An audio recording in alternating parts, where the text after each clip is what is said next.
कैसर room ने अपना खास एलची हज़रत उमर फ़ारूक रज़ियल्लाहु ताला अन्हु की खिदमत में भेजा। वो एलची दूर दराज का सफ़र तय करने के बाद जब मदीना मुनव्वरा में पहुंचा तो लोगों से दरियाफ्त करने लगा कि मुसलमानों के खलीफा हज़रत उमर का महल कहाँ है।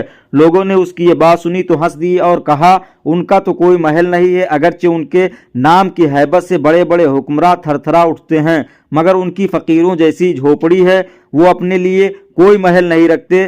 रूम के एलची ने जब ये सुना तो बड़ा हैरान हुआ और उसका इश्तियाक बढ़ गया कि मुसलमानों के खलीफा को देखना चाहिए। उसने अपना सामान और घोड़े को बगैर हिफाजत के छोड़ा और हज़रत उमर फ़ारूक रज़ियल्लाहु ताला अन्हु को तलाश करना शुरू कर दिया। वो हर एक से हज़रत उमर फ़ारूक रज़ियल्लाहु ताला अन्हु का पता पूछता फिरता। आखिर एक बदू औरत ने उस शख्स को अजनबी देखकर बताया कि मैंने हज़रत उमर को फला खजूर के दरख्त के नीचे देखा है कि आप वहाँ पर तनहा सो रहे हैं। चुनांचे वो एलची उस बताई हुई जगह पर पहुंचा तो देखा कि हज़रत उमर फ़ारूक खजूर के दरख्त के नीचे तनहा सो रहे हैं। एलची आपको सोता देखकर दूर खड़ा हो गया, उस पर कपकपी तारी हो गई। उसके दिल में एक अजीब खुशकुन कैफियत और हज़रत उमर फ़ारूक की मोहब्बत पैदा हुई। मोहब्बत और हैबत की अजीब कैफियत उसके दिल में मौजिज़न थी। एलची अपनी हालत को देखकर बड़ा हैरान हुआ और सोचने लगा कि मैंने बहुत से मारिकों और जंगों में हिस्सा लिया है, बहुत बेजिगरी से लड़ा हूँ, बहुत से जख्म भी खाए हैं, लेकिन दुश्मनों से कभी भी खौफ नहीं खाया।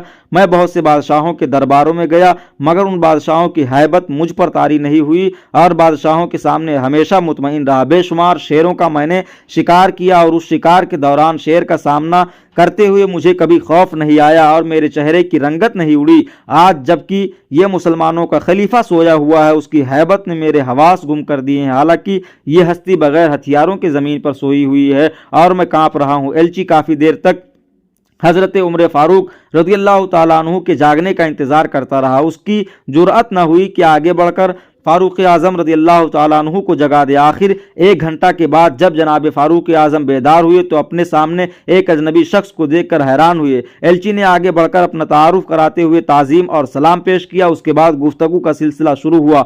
हज़रत उमर से मुलाकात के बाद रूमी सफ़ीर ने इस्लाम कबूल कर लिया, मदीना में ही ठहर गया। हज़रत उमर की वसी सल्तनत और आपकी शान व अज़मत सादगी ऐसी थी, आप निहायत सादगी और गुर्बत से ज़िंदगी गुजार रहे थे और कैसर व किसरा बादशाह व शहंशाह उनसे कांपते थे। आज हमारे मुआशरे में कोई ज़रा सा बड़ा ओहदा भी पाले तो उसके पांव ज़मीन पर नहीं ठहरते। उसके तकब्बुर का अंदाज़ा हम सबको बखूबी है।